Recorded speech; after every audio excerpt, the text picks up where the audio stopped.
Hi guys, industry changing weekend అని triple H ముందే చెప్పిండు ఎలిమినేషన్ చేంబర్కి ముందు అన్నట్టుగానే ఇండస్ట్రీ చేంజ్ అయిపోయిందని చెప్పుకోవచ్చు. ఒక విధంగా జాన్ సీనా 20 సంవత్సరాల తర్వాత హీల్ టర్న్ చేయడం జరిగింది. సో రాక్ ఆఫర్ని కోడీ రోడ్స్ యాక్సెప్ట్ చేయడు, ఎందుకంటే నా సోల్ ఆల్రెడీ నేను డబ్ల్యూడబ్ల్యూఈ యూనివర్స్కి అమ్మేసిన, గో ఫక్ యువర్ సెల్ఫ్ అని అయితే అనడం జరుగుతుంది ఆ రాక్ని.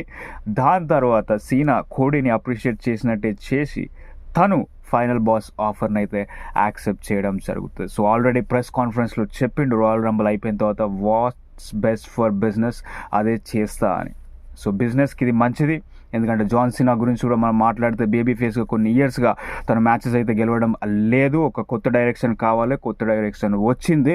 It's a very good and fantastic move. ఇప్పుడు John Cena, Rock and Travis స్కాట్ని కూడా మనం చూసినాం of course. But John Cena and Rock ఇక్కడ నుంచి సూపర్గా ఉండబోతుంది రెసల్మేనియా. 16 టైం ఛాంపియన్గా ఉన్నాడు జాన్ సీనా, 17 టైం ఛాంపియన్ అయ్యే ఛాన్సెస్ 100% కనిపిస్తున్నాయి. సో చూడాలి మన రెసల్మేనియాలో కోడీ రోడ్స్ వర్సెస్ జాన్ సీనా.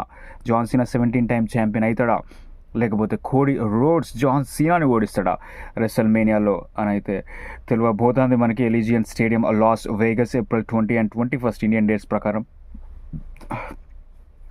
నేను ఎక్స్పెక్ట్ చేస్తాను 100% it has to be John Cena. John Cena గెలవాల్సిందే, 17 టైం ఛాంపియన్ అవ్వాల్సిందే.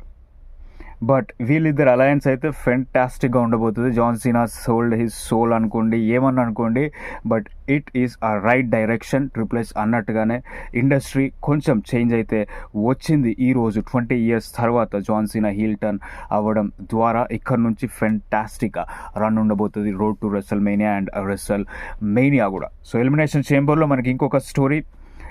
సెత్ రాలిన్స్ సీఎం పంక్కి ఇండైరెక్ట్గా కాస్ట్ చేస్తాడు ఎలిమినేషన్ చేంబర్ మ్యాచ్ని, స్టాంప్ కనెక్ట్ చేస్తాడు. దాన్ని జాన్ సీనా ఎస్టీఎఫ్గా మలిచి పాస్అవుట్ చేపించి చేంబర్ అయితే గెలవడం జరుగుతుంది. అదొక స్టోరీ.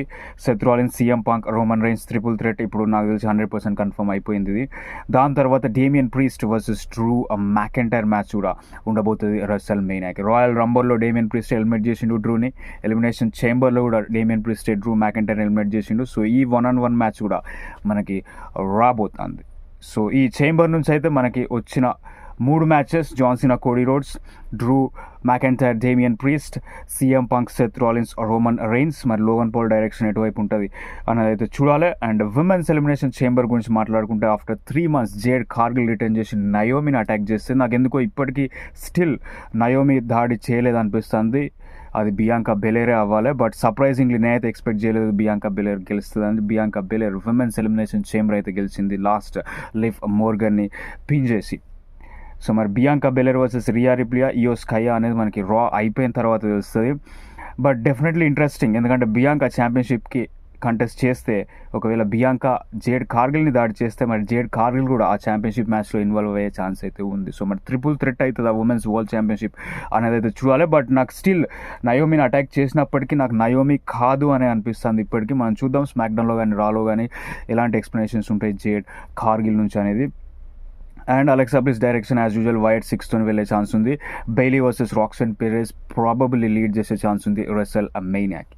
దాని తర్వాత Kevin Owens versus Sami Zayn unsanctioned match. So absolute బ్రూటల్గా ఉంది మ్యాచ్. కెవిన్ ఓవెన్స్ గెలుస్తాడు సామీ జైన్ని ఓడించి. దాని తర్వాత ఇంకా కొడదామని ట్రై చేస్తా అంటే మనకి ర్యాండీ ఓర్టన్ వస్తాడు. సో ర్యాండీ ఓర్టన్ వచ్చి తన బ్యాండ్ మూవ్ పంట్ కిక్కి వెళ్ళే సమయంలో అఫీషియల్స్ వచ్చి అయితే అడ్డుకుంటారు. సో రెసల్మేనియాలో 100% Randy versus Kevin Owens 1-on-1 match ఉంటుంది. సో ఇది కూడా probably no disqualifications, no rules ఉండే ఛాన్సెస్ అయితే ఉన్నాయి. సో అది ఇంకొక WrestleMania match. And Tiffany Stratton already Charlotte ఫ్లేర్ని ఫేస్ చేస్తుంది రెసల్మేనియాలో. ఈరోజు ట్యాగ్ టీమ్ మ్యాచ్లో Tiffany versus Nia Jax and Candice LeRae మ్యాచ్లో ట్రిష్ అండ్ టిఫనీ గెలిచింది. ఇది యాజ్ యూజువల్ అందరూ ఎక్స్పెక్టెడే, బికాస్ టిఫనీ స్ట్రాటన్కి మూమెంటం కావాలి రెసల్మేనియాలో షార్లెట్ ఫ్లేర్ని ఓడించడానికి. అండ్ అంతేకాకుండా Trish Stratus home town 25 years celebration. So గెలిచింది, వెరీ హ్యాపీ. సో అవిగా ఇస్ 4 matches. మరి ఎలిమినేషన్ చేంబర్ మీకు ఎలాగ అనిపించింది? అఫ్ కోర్స్ అన్డౌటెడ్లీ సూపర్గా ఉంది. One of the biggest paper, అంటే ఈ రీసెంట్ టైంలో one of the fantastic paper. Surprises, నేను బియాంకా బెలేర్ గెలుస్తాను ఎక్స్పెక్ట్ చేయలేదు, బియాంకా బెలేర్ గెలిచింది. And John Cena heel turn, నేను మొన్నటిదాకా చెప్పిన కోడీ రెసల్మేనియాలో ప్రాబబ్లీ హీల్ టర్న్ అవుతాడు అని. బట్ నాకు నిన్న నైట్ అర్థమైంది జాన్ సీనా ఆఫర్ని టేక్అవుట్ తీసుకునే ఛాన్సెస్ ఉన్నాయని. అనుకున్నట్టే జాన్ సీనా ఆఫర్ని అయితే తీసుకున్నాడు ఫైనల్ బాస్ నుంచి. సో మరి John Cena the corporate Cena era ఎలాగా ఉండబోతుంది, అండ్ 100% అవ్వాలి తను 17 time world champion. Heel turn అయిన తర్వాత కూడా లాస్ తీసుకోవద్దు అని అయితే నేను కోరుకుంటా. మరి రాక్ సీనా ఏం మ్యాజిక్ చేయబోతారు రెసల్మేనియా 41 అనేది అయితే చూడాలి. చాలా ఇంట్రెస్టింగ్గా మారిపోయింది WWE elimination chamber premium live event ద్వారా. సో మరి మీ స్పందన ఏంటి, మీ అభిప్రాయం ఏంటిది ఎలిమినేషన్ చేంబర్ మీద అనేది అయితే కింద కమెంట్ చేయండి. Thank you so much for watching.